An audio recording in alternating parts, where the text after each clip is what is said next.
Applied Linguistics, Learner Differences, Part 1, Module 2, Unit 3.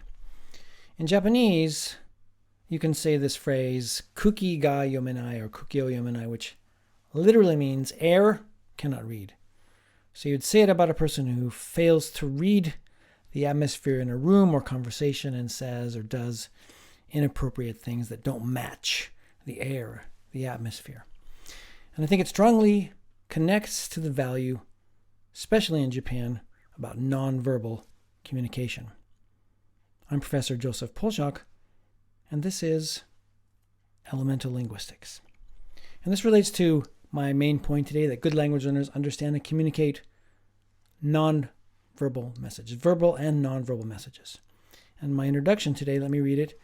These good language learners may show more natural ability at learning languages, and natural ability may help some people memorize, analyze, and pronounce language better or learn it maybe a little bit faster. But in the end, effort and time win. In other words, effort and time are more important than natural ability. Learning style theory lacks support.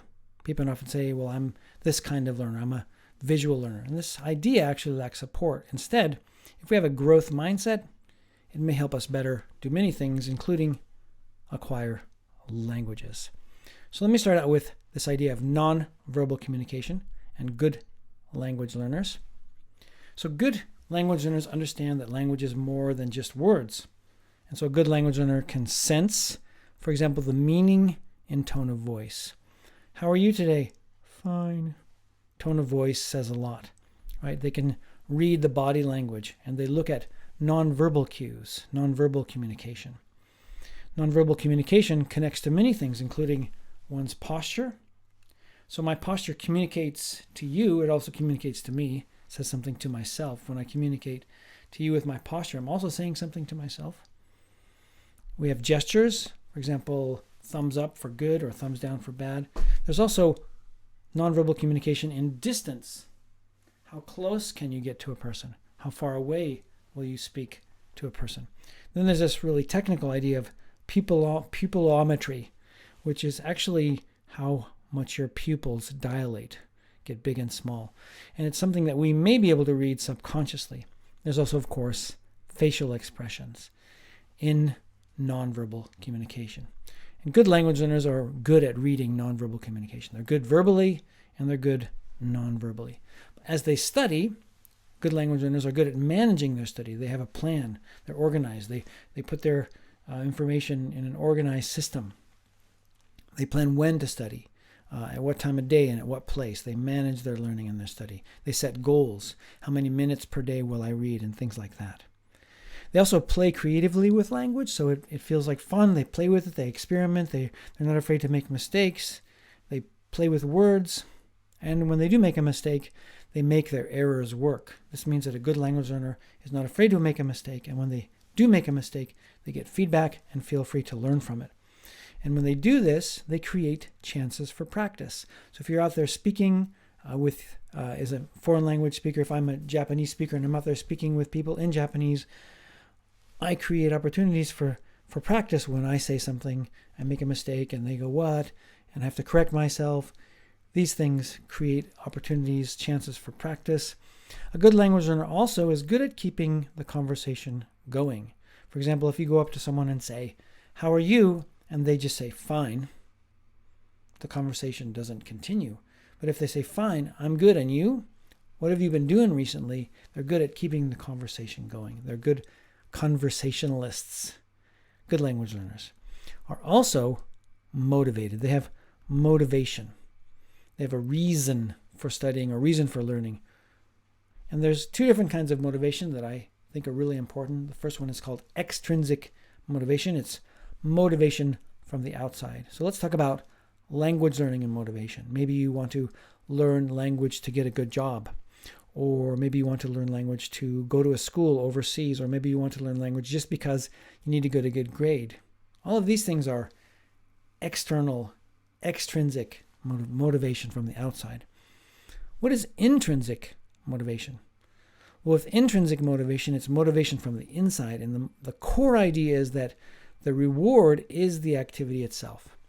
So if you're reading a good book in English that's easy for you to understand and you're simply enjoying it and you can't put it down because it's so interesting, the reward is reading the book, and the motivation comes from that process itself. If you like surfing and you're out there surfing, you don't surf for any other reason than it's just pure pleasure. So the reward of reading, the reward of doing what you're doing, the reward of watching a film in English if you're learning English, the reward is the activity itself. That's intrinsic motivation, maybe the most powerful kind. What about language learning and IQ? Here's a picture of a man, Albert Einstein, who had a very high IQ. So what is the role of IQ, intelligent quotient in language acquisition? Is it possible that linguistic ability is separate from general intelligence? Are they two different things? The innatist perspective, the Chomskyan perspective, those who believe in universal grammar, the idea that you are born with an innate grammar acquiring capacity, they would claim that linguistic ability is separate from intelligence. So that would mean that you don't need to have a high IQ to be good at language learning. And Steven Pinker echoes this idea. Steven Pinker is a professor of psychology at Harvard University, and he says that fluent grammatical language can in fact appear in many kinds of people with low IQ, with disabilities, and they can still produce really fluent language. So, for example, a person could be really fluent in a particular language, but they might not know how to cross the street by themselves. They might not know how to button their shirt in the morning. They may have those kinds of troubles or challenges, but they still could be very fluent with language. So the idea is that it's possible that IQ and language ability are separate in some ways. On the other hand, IQ may relate more strongly to your metalinguistic knowledge than communicative ability. So metalinguistic knowledge is your ability to analyze grammatical sentences, do grammatical analysis, think about language as an object, distinguish between noun and verb and object, and parse a sentence in that way. This is metalinguistic ability, and it's kind of related to intelligence, but that's different than communicative ability. So high IQ might give you the ability to do linguistic analysis, but communication is a separate thing. So IQ can be possibly separate from language ability. That's the key point. What about learning styles? What is your learning style? Do you need to move to learn, like physically move around to learn? Are you like a dancer, right? Or do you need to see things to understand them?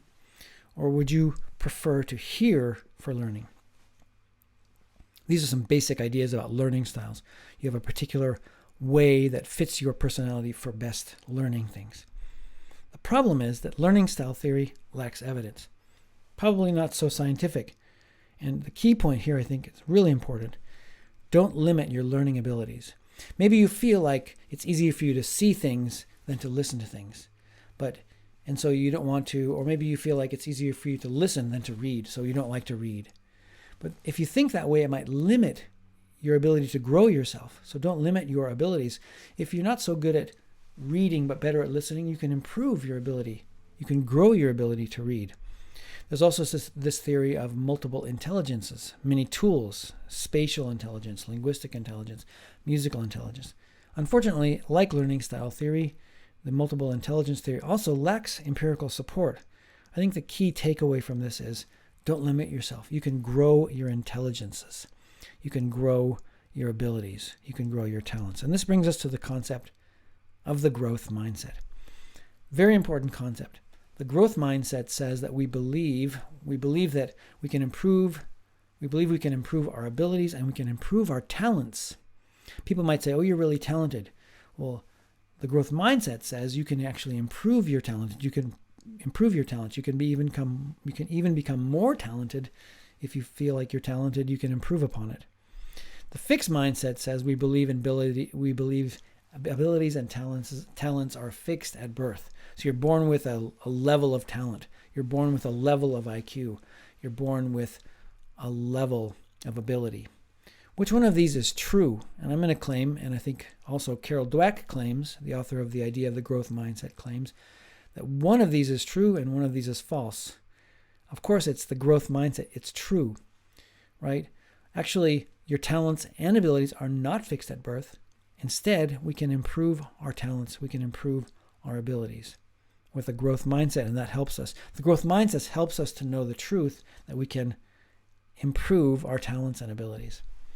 So what happens, for example, this idea of the growth mindset from Carol Dweck, when we praise a child's talent? Oh, you're so talented, or you're so beautiful, or you're so intelligent. What happens when we do this?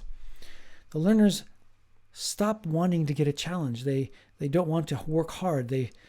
When they face a difficulty, they might give up more easily because they might say to themselves, oh, maybe I'm not so talented, or maybe I'm not so intelligent. If they face a difficulty, they might question their so-called talent. So it's better not to praise talent, intelligence, and ability. Rather, what happens when we praise process and effort? Well, according to Carol Dweck's research, when we praise process and effort, learners work harder. They focus. They don't give up as easily. They strategize and find ways to overcome difficulty. You worked hard, didn't you? Good job. Thank you. I'll keep trying, right? So when we praise effort, it encourages more effort. And if a person believes they're born with a particular level of intelligence and we praise it, they feel like they can't improve it. So the growth mindset is true. The fixed mindset can limit us, and therefore it's not based on truth. It's based on a false understanding of the self and how we can grow. The growth mindset. Don't say, for example, I am bad at learning languages, or don't tell a student you are bad at learning languages. That's not a true thing. Mistakes and failures will show you how you need to improve. I made some bad mistakes at learning languages. I didn't study well. I didn't manage my study time well. I haven't spent enough time at it. Instead, when you made those mistakes, it's just time to learn from them. So mistakes and failures show you what you need to improve, right? That's the growth mindset. For example, in Japanese, you might hear a student say, "Watashi wa eigo ga nigate." I'm not good at English. Don't say that. Say, I haven't done well at English, but I can learn how to do better at it. You can grow your mindset. You can grow your ability to learn a language. So I'm going to finish with the growth mindset. You can grow your nonverbal skills. You can grow your verbal skills. You can learn how to read the air. You can grow your motivation, and you can grow your ability to learn language with the growth mindset. That is all I have for today. Thank you for listening.